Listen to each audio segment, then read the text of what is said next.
Yat she bilagana nishle do kia ani bashishchin. Bilagana dashache do sinajini dashanale akot ego atsa nishle. Farina King Yinishye. Hello everyone. I shared that I am of, on my mother's side, English, American, white settler descent, born for the Towering House clan and Blackstreet Woods people clans of Dene, and I'm a citizen of the Navajo Nation, and my name is Farina King. I'm an associate professor of history and an affiliate of Cherokee and Indigenous Studies at Northeastern State University in Tahlequah, homelands of the Cherokee Nation and United Keetoowah Band of Cherokees in Oklahoma. And I'm glad to be here with you all. It's an honor and it's wonderful to come together for this gathering, and that I was a part of the steering committee as a program co-chair with Alessandra, Dr. Link, and so many wonderful people who have come together, especially the honor of our Indigenous elders and community intellectuals, public intellectuals, leaders, and so many people coming from all over, as far as Germany, out of country, different states, regions, tribal nations. So we are very grateful to be here and honored and thankful for Shoshone peoples, Niwe, Eshun, Ahyehet, Wado. Thank you so much all for coming together and for the graciousness and generosity of so many people, of their time, efforts. And that certainly includes our keynote right now that I have a joy and honor of introducing to you, Yvette Towersap of Shoshone-Bannock. And Yvette has a very unique background in tribal government relations, consultation, and tribal history. I was fortunate to meet her at the University of Utah while she was working on her master's in history then, and I had no idea how extensive her background was, and already that she had degrees in law and had so much experience. So I, probably would have been in awe even more, but I didn't have to know all those details to be impressed just by her strong personality and knowledge in the moments that I met her at an event. So I'm so glad she could join us here today and share with you her insights. She is particularly interested in Native American and Indigenous history, public history, and in bringing in tribal history into federal land management. Her historical goal is to undo the historical Indian removal from public lands by sharing American Indian place histories of traditional homelands. Past historical research efforts have included tribal gender roles in the 19th century, the Bannock War and memory studies, 19th century leadership roles, reduction of the Fort Hall Indian Reservation to create urban communities, and most recently, tribal health histories. She was born and raised on the Fort Hall Indian Reservation in the Ross Fork District. She graduated from Blackfoot High School and went on to college at Washington State University, attending the Natural Resource Environmental Program for American Indians. She later graduated from Idaho State University with a Bachelor of Arts in Anthropology and a minor in American Indian Studies.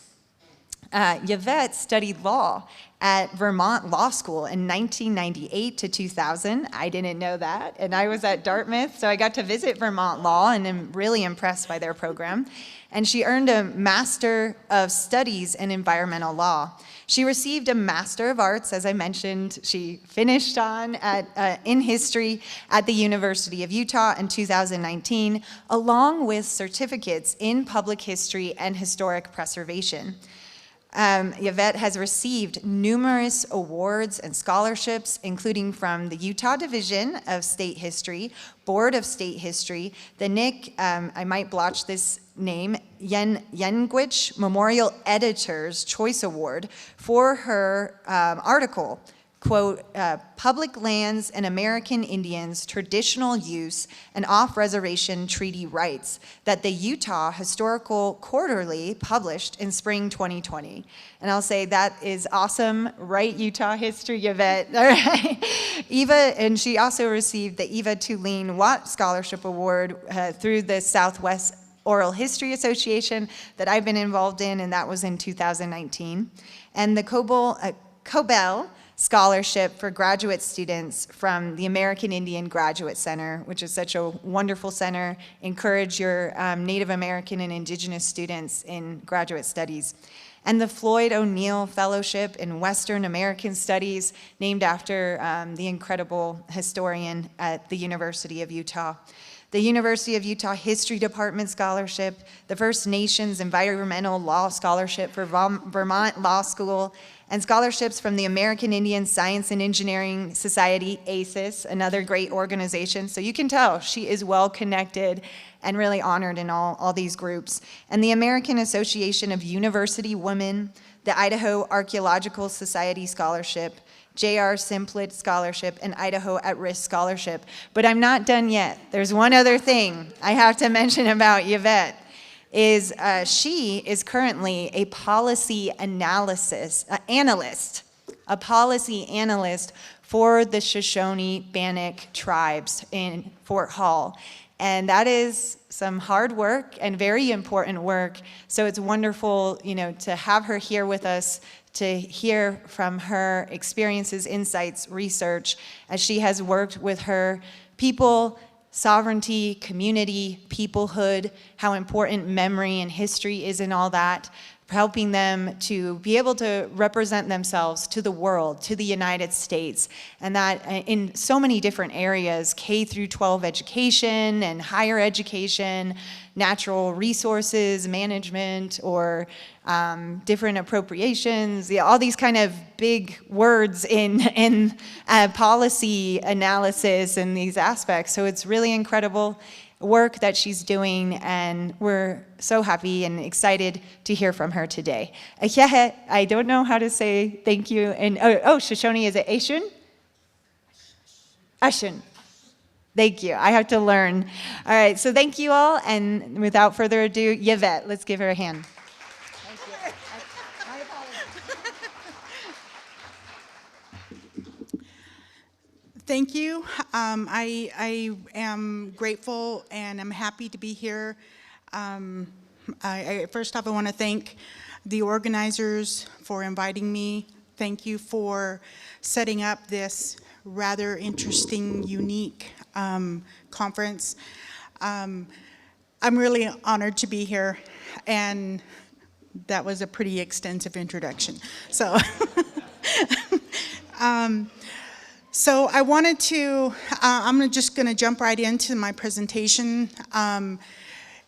Originally, the railroads were not really a big interest of mine until I started to do some research for the city of Pocatello and how the Fort Hall Reservation contributed to the development of that whole community. And in doing that research and presenting it to the various, to the Idaho State University, City of Pocatello, Rotary clubs, and some of the local schools, I really started to get a little more information and really started to understand the true impact of how railroads had impacted the reservation and our people. And those impacts are not limited to, the 1878s, 1888s, but they are active conflicts that we in the Fort Hall community are currently addressing. So with that, I'm gonna jump right in. So first off, for every presentation, I always start to acknowledge our space. This is what we call our biasogop. This is our big land. And this is kind of a pretty, I don't know, you got to see it up close to show this is our traditional lands from where the various bands of the Shoshone-Bannock people originally come from. and you could barely see Pocatello, you could barely see the Great Salt Lake off down to the bottom. But this is where we call our Biasoko. And this is really a story of evolving land ownership. And for Indian tribes, lands are so important. If you do not have lands, in our opinion, it's hard for you to maintain your sovereignty. It is the basis of our very existence. And as I was doing the research for this presentation, some of the things that came out that was so important and really interesting to me was the consultation, what we call consultation today, what they called back then councils. So I'm going to talk a little bit about that. I'm going to talk a little bit about some of the railroad uses on the reservation. And in the end, it's going to kind of demonstrate how we contributed inadvertently to the entire development of southeast Idaho. And the picture I have here is the original reservation that was established for the Shoshones and what was eventually also assigned to the Bannocks way back in 1867. So, and I'm going to start just jumping through these slides because I know that we do have time frame here. Tribal sovereignty, we as, and this is a big argument of mine, is that tribal sovereignty is not a concept that was established with the approval of the Indian Reorganization Act. We have exercised sovereignty for the common term is since time immemorial. We have always determined our own future. We have always enforced our own traditions, our own tribal laws. We've always had that power to self-govern. And even though that's a common concept now in terms of contemporary political concepts, I always try to apply that concept backwards and try to argue that we have always exercised that as individual sovereign bands. So real quickly, some of the historical context for what we're talking about, and I'm not going to go through a lot of this because I'm sure you are all very familiar with some of the development of the railroads back in the 1878, since the first original railroads were kind of started in this area. So I'm not going to go through too much. But I am going to share some of the information on our Shoshone-Bannock bands and how we ended up in Fort Hall, on the Fort Hall Reservation, because we come from a variety of places. Originally, the Bannock, or the Boise Valley Indians was marched over to the Fort Hall, what is now the Fort Hall Reservation. Bannocks were later assigned formally to the Fort Hall Reservation, but we've always been here. And I tend to identify more on the Bannocks, but I'm also a Shoshone in my family.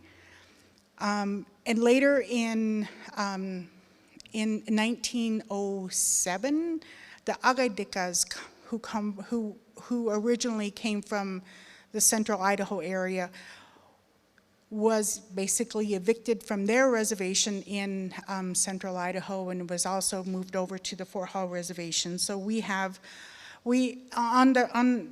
our current political tribe of the Shoshone and Bannock tribes, we have a variety of bands who now live there. So our reservation was established in 1867 by President Johnson, and they did some pretty extensive evaluation of some of the areas throughout Idaho to try to figure out where do we want to put these Indians. And eventually, the president took the advice of his staff, acting Department of Interior Secretary, and said, okay, we're going to put them there. and that's how we got assigned. That's how our reservation was developed. The next year, at the Second Fort Bridger Treaty of July 3rd, 1868, we signed our formal treaty in Utah Territory, what is now Wyoming. So real quickly, here's the timeline, and I'm going to just go through it real fast, and and I only start here just because this is a common place to start. I always argue tribal history doesn't start when white men came in. It is just one starting place. And in my opinion, Lewis and Clark, they just walked by. They weren't not. It was just somebody walking by. And I really do, I kind of have the impression of more the invasion of the Americans, because that's really what it was. We as Indian people have always been here, and all of a sudden here comes all these Americans. And my argument is, it's that conflict of governments. So we have the overland travelers coming in. We have the conflicts as Indian people resisted those people who were walking through, driving through. Some of them stayed, some of them we had to fight. And here's our establishment of the reservation. Here's where the Fort Bridger Treaty was signed. And then we started to really get tribal people being assigned to the Fort Hall Reservation. 1888 is where we start to get more of the formal actions when it comes to railroads. The railroads were built on the reservation without authorization. A few years later, they said, oh yeah, we're supposed to get permission. Oh yeah, we're supposed to compensate you. So that's what we're seeing in 1888. We're seeing the reduction of the Fort Hall Reservation in the next few years. Establishment of the state of Idaho, 1890. We have counties established right on top of the reservations. They didn't even wait to take the land, they just did it. Indians were convinced, I don't know, I'll talk a little bit more about that, in their councils to give up land for the city of Pocatello. And 1936, our Constitution was approved. We then thus became the formal Shoshone-Bannock tribes that we are today. And then we go into some of the more contemporary railroad situations that I'll talk about. So Shoshone-Bannock tribes have had a long history of negotiating treaties with the United States. We've had 11 of them. Of those 11, 10 of them were unratified, meaning they weren't officially approved. So we got a whole bunch of unratified treaties. Again, the 1868 one said, yeah, Shoshone-Bannock people, you're going to go to Fort Hall. So one of the points I really do want to emphasize, because I see this error a lot, is the Fort Hall Reservation was not established in the treaty. That treaty established the Wind River Reservation, not Fort Hall. And we did start to see within a few years of that original reservation being established, we started seeing it immediately being taken away. And within 20 years or so, we started seeing some pretty major reductions of the reservation. Here's where the railroad comes in. Back in 1878, the Northern Utah railroads started to set their rails, started to build their rails. There was some debate about where that route was going to go. Eventually, at first it was not supposed to go on to the reservation because they knew they wasn't supposed to go on it. And originally it was supposed to go to the east of the reservation. For various reasons, ended up going right through the heart of it. The Utah Northern was a north-south line, and that was designed to carry ore. So it had a pretty narrow gauge track designed to carry the ore. A little while later, we had an east-west line established by the Oregon Short Line, and that was designed to carry people. Get people over to Oregon and bring them back if they were unsuccessful in Oregon. Railroads were a huge problem for the Indians because it basically cut the reservation right in half. And it was there without authorization. And then this is an early map. You can see the outline of the original reservation. And right up through the middle there, up through Marsh Valley, meeting up with the Portneuf River, that's right through the heart of the reservation, and that's where they built their railroads. You can see the north-south one, and then eventually the east-west one came in from the Portneuf River side, coming from Lava. But we had a lot of trespassers who were not supposed to be on the reservation because, of course, reservations were set aside for Indian people. And of course, the United States made the promise that only Indian people would be allowed to be on it. And of course, that was not true. So what we started to see was in Marsh Valley, or Marsh Creek Valley, there was the problems of squatters, Mormon settlers who were just trying to build a life and wanted to live there, regardless of the fact that it was within an Indian reservation.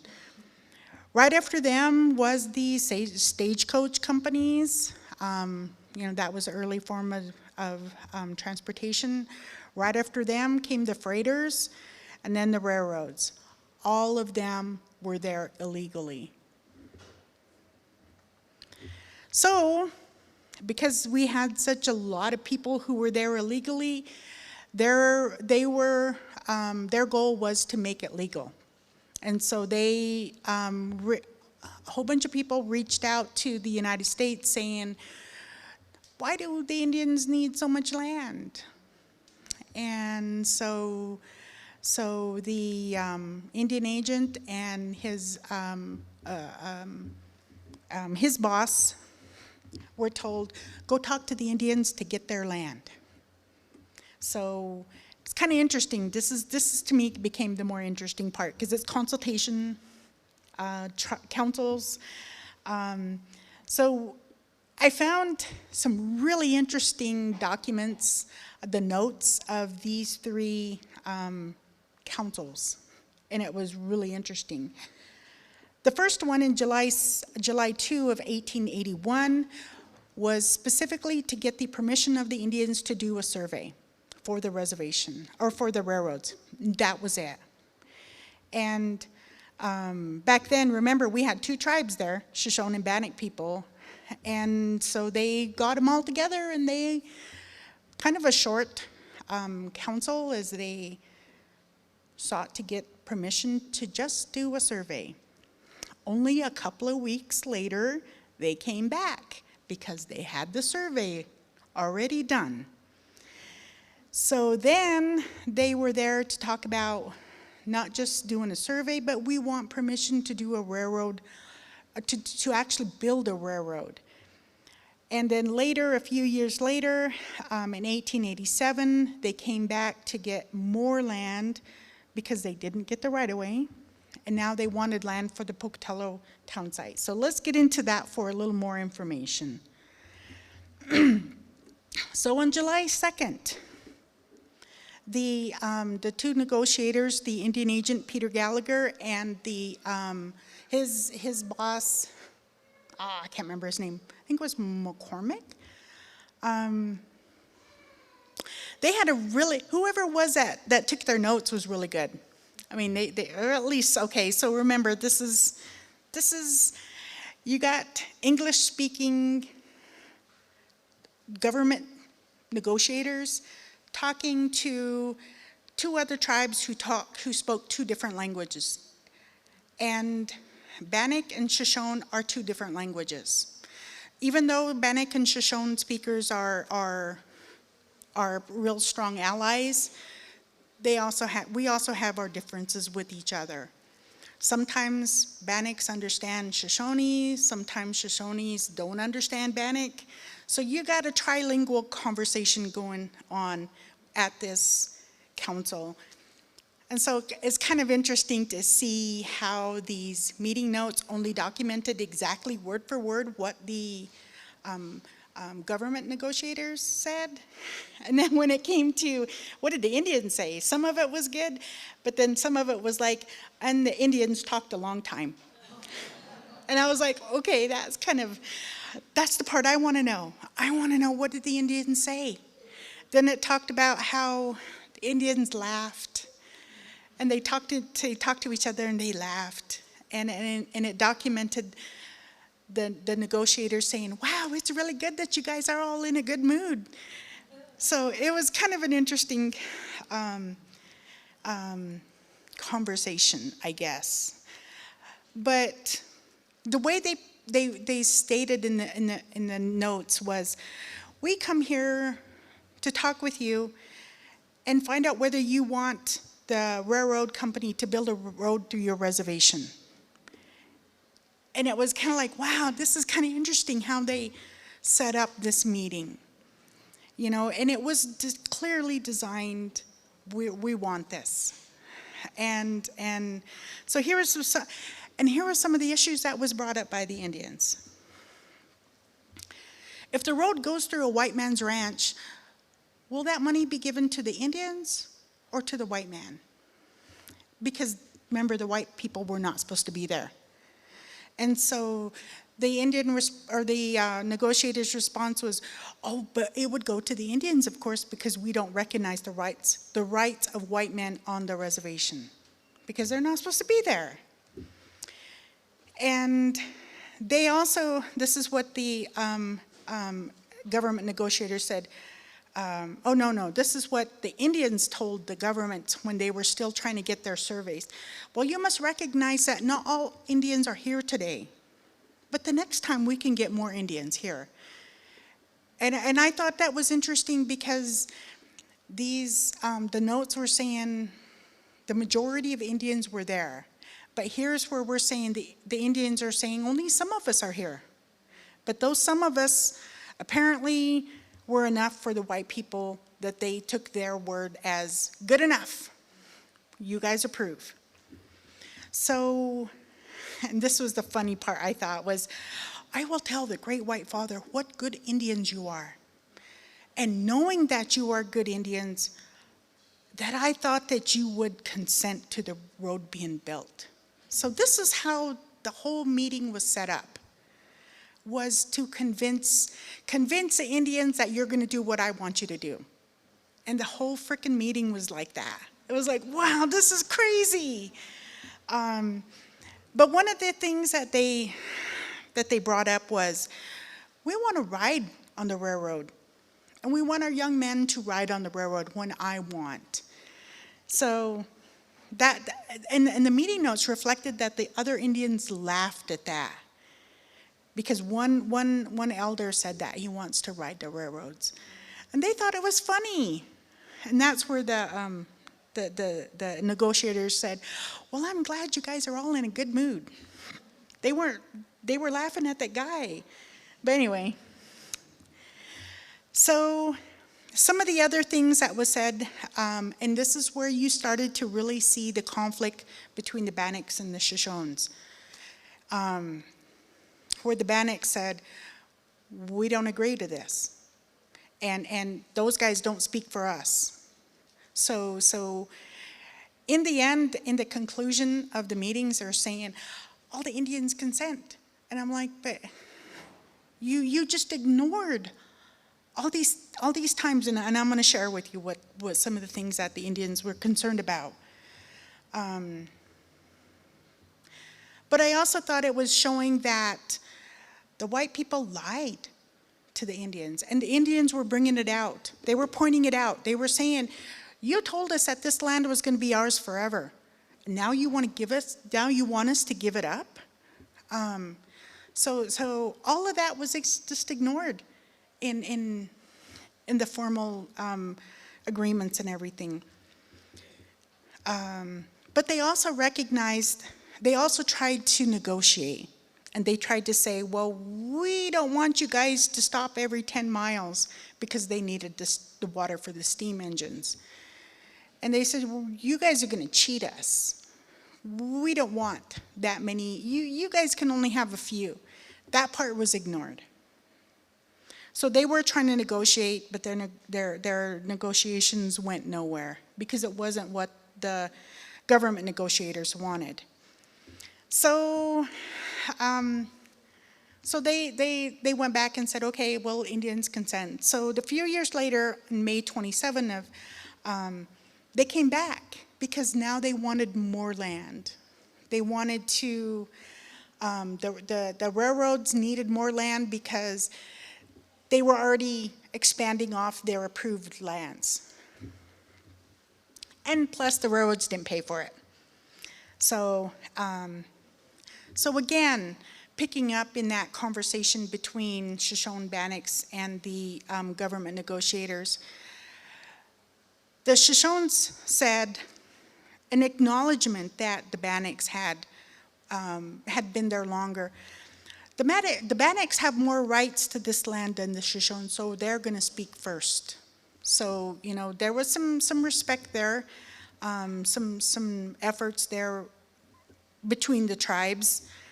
And so these are what some of the Bannocks said. We can't allow it.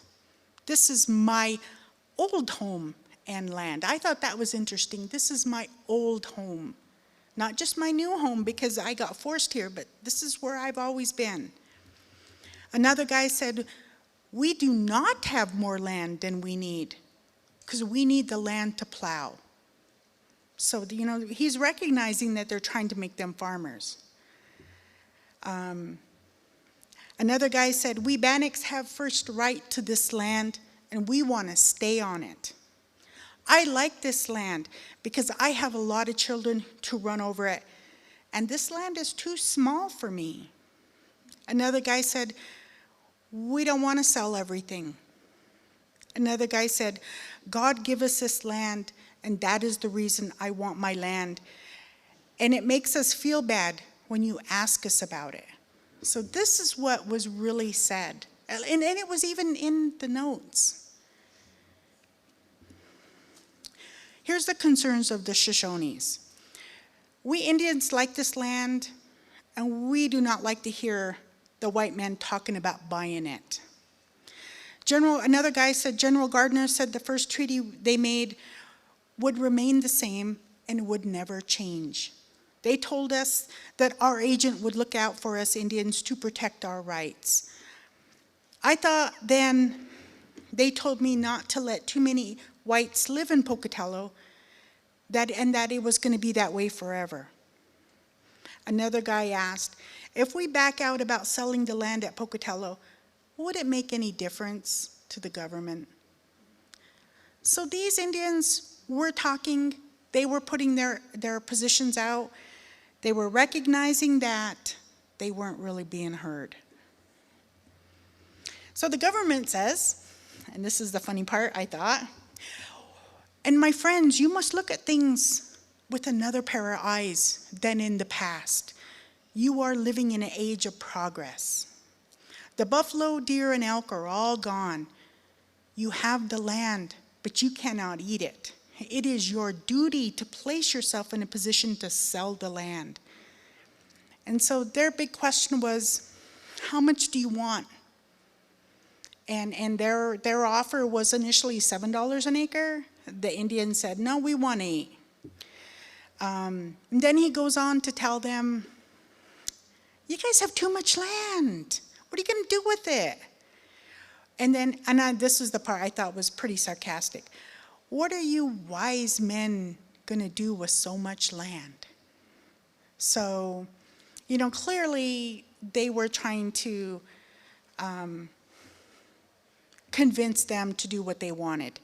And in the end, his statement was, "I am looking out for the good of the tribes and their advancement on the scale of civilization." I thought that was a pretty stark, honest assessment, looking backwards now. So Indians kind of recognize, they're not gonna listen to them.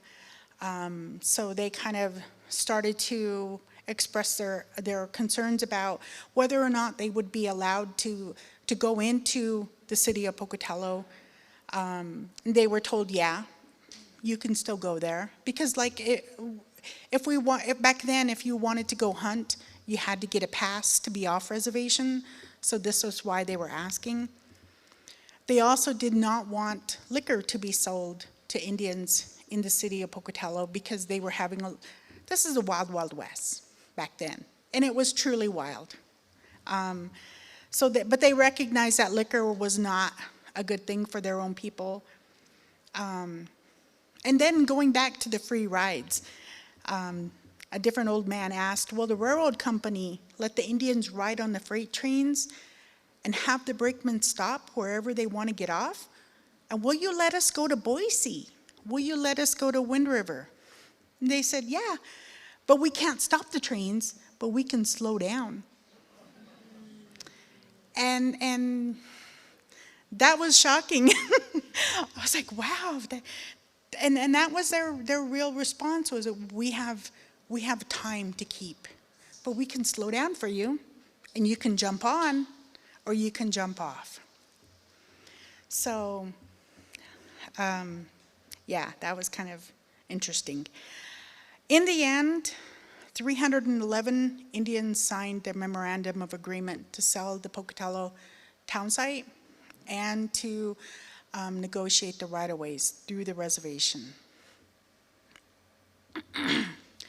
So this is a picture of Rations Day in Fort Hall. And this is kind of a common picture. And that building in the back behind it is the current, the building that's still there in Fort Hall on the campus. It is the, back then it was the, I think it was the courthouse.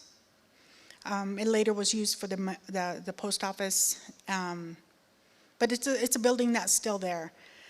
But all these Indians are waiting here, and they're all looking at the railroad tracks, because it's where the rations were to be distributed. So, but a lot of people just think, oh, a bunch of Indians just waiting, and they're waiting for the train. I always thought that was an interesting picture, because nobody puts rations and trains together. So, so again, our reservation was being reduced, made smaller, over and over, all for the good of the development of Southeast Idaho.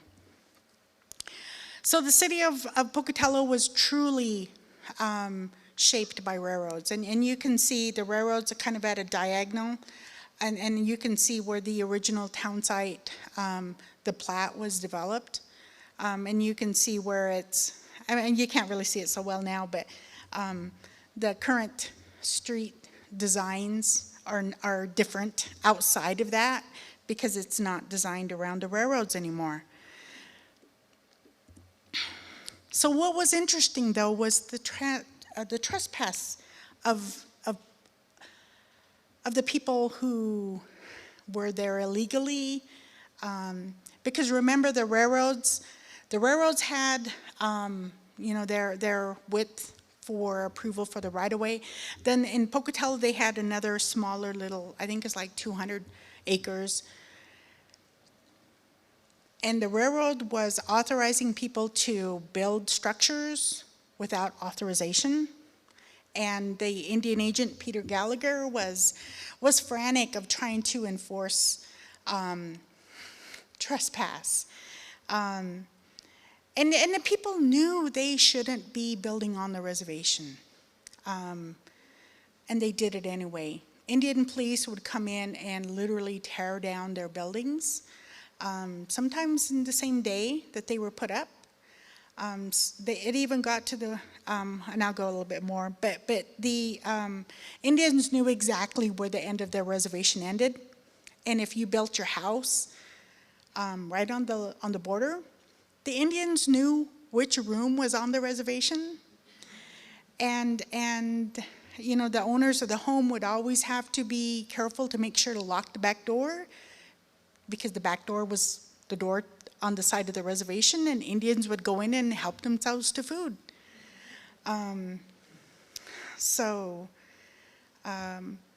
But again, remember, this was Wild West. People were killed left and right.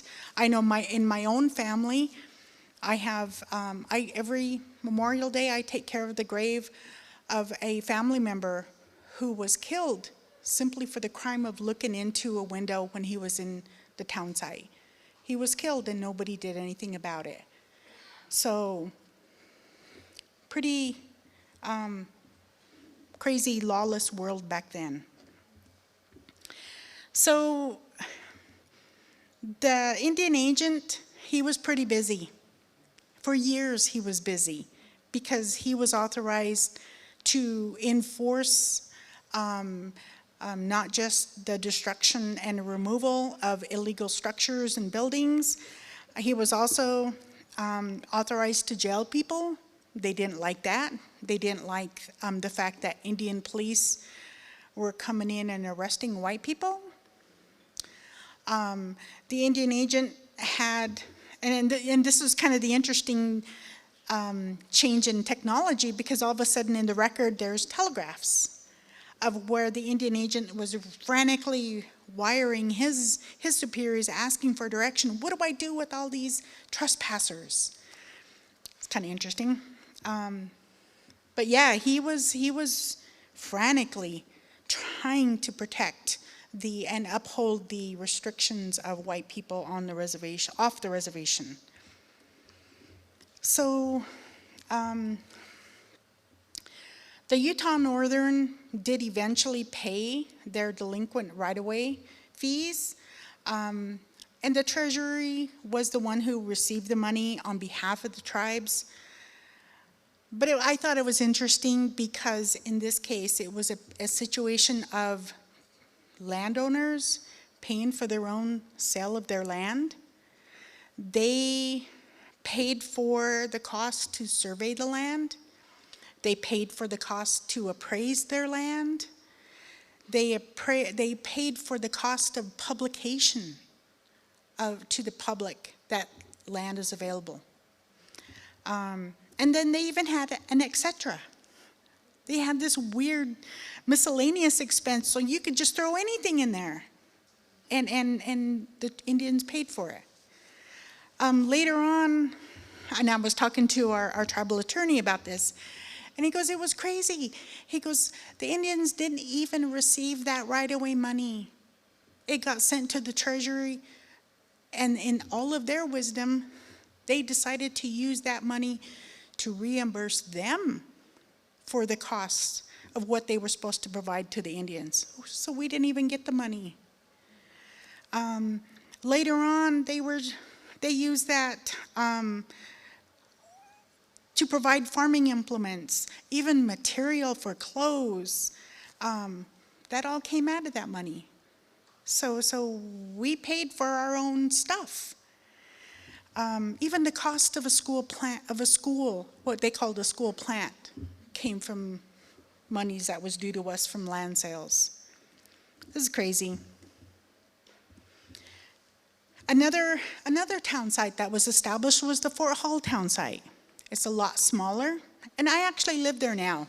Back in 1918, Congress established the town site to provide for a place to live for both the BIA staff and for railroad people. And back then we started to get leasers who were coming in and leasing Indian land.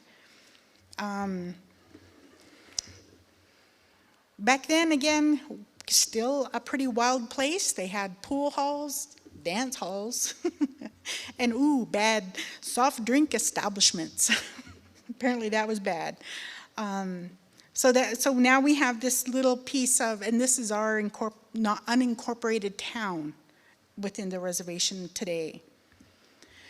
Later on in 1945, we had another railroad be constructed for the J.R. Simplot's Gay Mine, which is a phosphate mine on the reservation.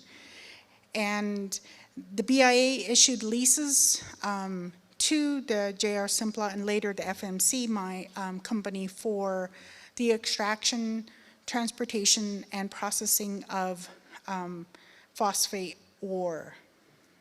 So we now have, and it's there still, 21 miles of a railroad right through up north.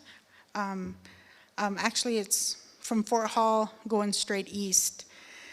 In 1993, the Gay Mine closed, and the railroad abandoned their the spur. I know I have half a mile of railroad track through my land, and I'm sure it's pretty good now. If I choose to rip up the steel rail, might get some money off of it because it's just there.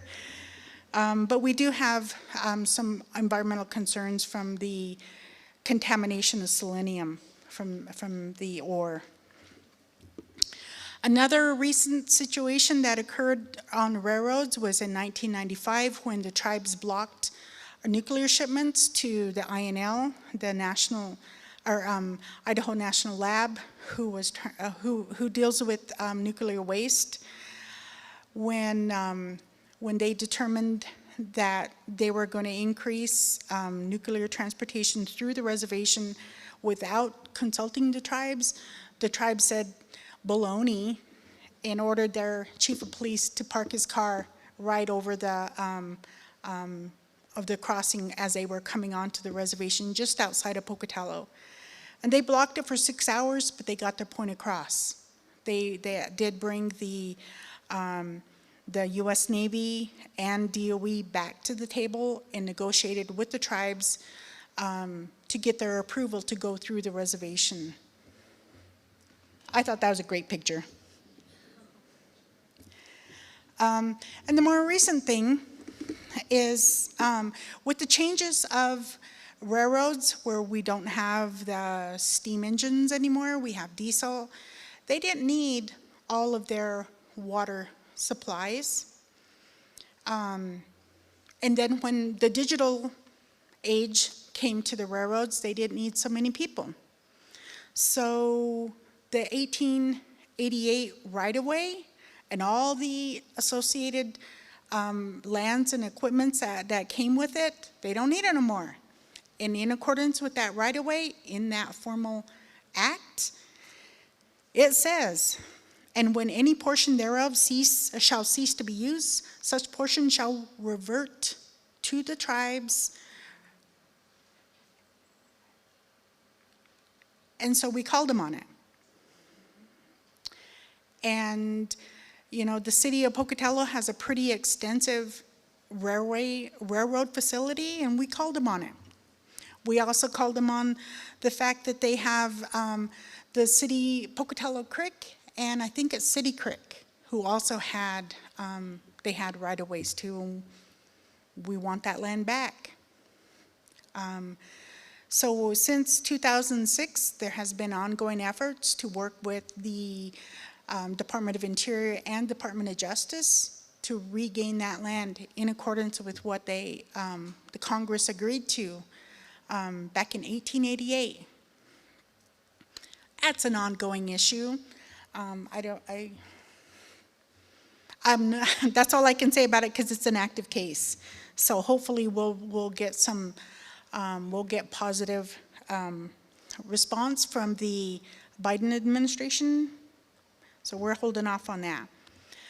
So in conclusion, you know, the Fort Hall Reservation has a long history of accelerated change from the railroads.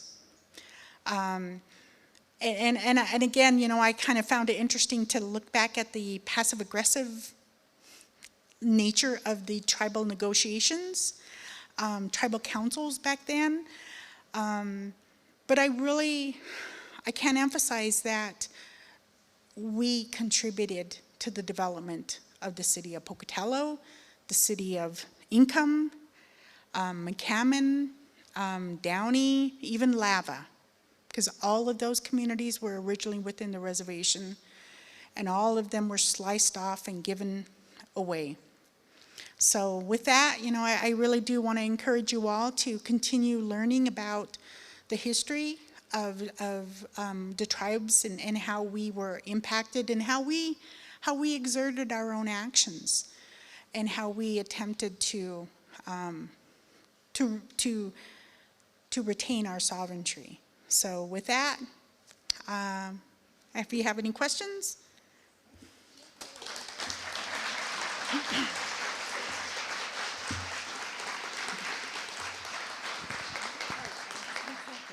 Okay, so thank you so much, Yvette. If folks have questions, you can step up here to the mic, or you can look in your program. There's a number you can text if you don't feel comfortable walking all this way. There's a number that you can also text, and those joining us virtually can also use.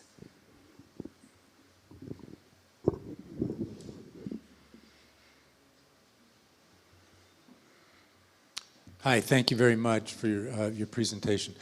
You really dug into the archives of the treaty negotiations, and then you brought it forward to contemporary times. I'm wondering, is there any oral history or tradition or memory of current tribal members about those original negotiations, or is it all in the text there? You described some passages that were not translated, and I'm wondering if there's any current sort of tribal memory of those early negotiations.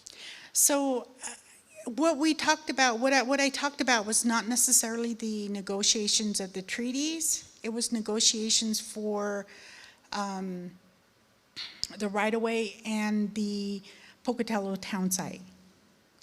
So, you know, and I think that brings up a good point of you know, looking back at how did we as Indian people negotiate both the treaties and some of these cessation agreements where we agreed to sell significant portions of our reservation. But I think a lot of it goes back to the fact that we had trilingual conversations in those treaties, negotiations. You know, we had Shoshone speakers, we had Bannock speakers, and we had English speakers. And you know, and I've always brought this up of, you know, when you, even today, when you go talk to, in a formal conversation with tribal leaders, what they don't do is get to the point. They explain, they give you the backstory. They tell you the history of what they're going to say, and then they say it. And when you look at the, whether it's treaty, whether it's land cessations, you know, our Indian people had a lot to say. And, you know, and I talked a little bit about some of the points that they were making back then, and they were not considered. And in the end, the conclusion is, and the Indians consented. And I was like, but wait a minute now. These guys said no, they don't want it. They don't want to sell it. They want to keep their land. What about that? And you know, as far as oral traditions, I think that needs to be explored further. You know, that's something that is a true kind of an interest of mine, but I just haven't had the time to really dive into it, of how did we talk? How did we negotiate? So, good question. I'm curious, Yvette, about, you know, there's a lot of heavy emphasis on male leadership and men talking, like, even when you're like, this guy said, but then in the image, you know, the rations in the train, there's women there, right? Yeah. And also yesterday we heard from Rios a lot of how important women are to Shoshone and central to that. So I wonder, what have you come across with the influence and impact of women in all, you addressed a lot of intricate histories here with railroads and Shoshone-Bannock, but could you illuminate maybe some insights about women's roles and part in all this too? Yeah. Okay, so that's interesting because in my previous research, I was very interested in where is it the women, how do they express themselves, how do they contribute to the decisions of the band, and it was interesting because there was one line that was in the meeting notes where it said, "I want to speak for."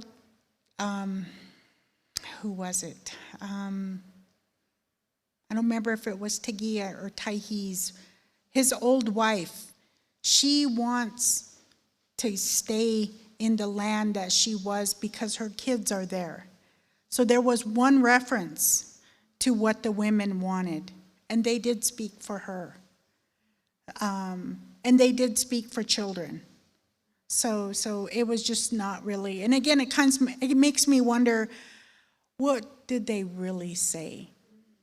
Because like I said, and I've always said this, and they all laugh at me, when did we get to the point? So, but yeah, normally, when and in the meeting notes it says a couple of things. One is, okay, so we talked this morning, and we're going to come back later tonight or this afternoon, and we're going to come back and revisit this question. And so there's these hours, and I think that's kind of short, where they let the Indians go. And the Indians always go and talk. They always talk amongst themselves and make their decisions. So that's the part that's unwritten. In the treaty negotiations, there's evidence of the treaty negotiation wasn't a day. It was like a week or so. But the notes only reflect what was said in a few hours. So it doesn't say anything more than, and the Indians went, and 2 days later they came back. Because it literally took that long for them to deliberate, to talk to their people, talk to their families, because that's when the women would have their opportunities to give their opinion to their men. So yeah. Thank you so much, Yvette. Question for you. In my own research, I've come across several instances where the Fort Hall Indian agents distressed because a lot of Shoshone-Bannock are traveling off the reservation and visiting and sort of out of sight, right? Mm-hmm. And they don't know where they're going. So I'm wondering if there's some oral history talking about this travel. I mean, you did a wonderful job of sort of emphasizing that getting that travel was important to the leaders. So, and again, in a lot of our treaty negotiations, we say that, the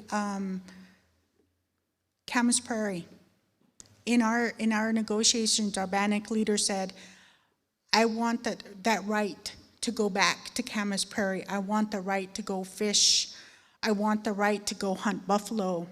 So it was so important that our leaders made it very clear, we have to retain that right to go to these distant places. They did not agree to literally stay in one place. So that was all, and there's a long history of where mainly our Bannocks, our Shoshones also as well, we made a specific effort to continue to return to our traditional areas, to continue gathering our subsistence resources, to continue doing our social activities, to continue doing our religious activities. I always try to emphasize that we as Shoshone and Bannock people, we weren't just hunters and gatherers, and our whole lives wasn't just totally consumed with finding our next meal. We actually socialized. We actually went places to visit. We actually had a social life. And that's not always emphasized because we're so busy hunting and gathering. So.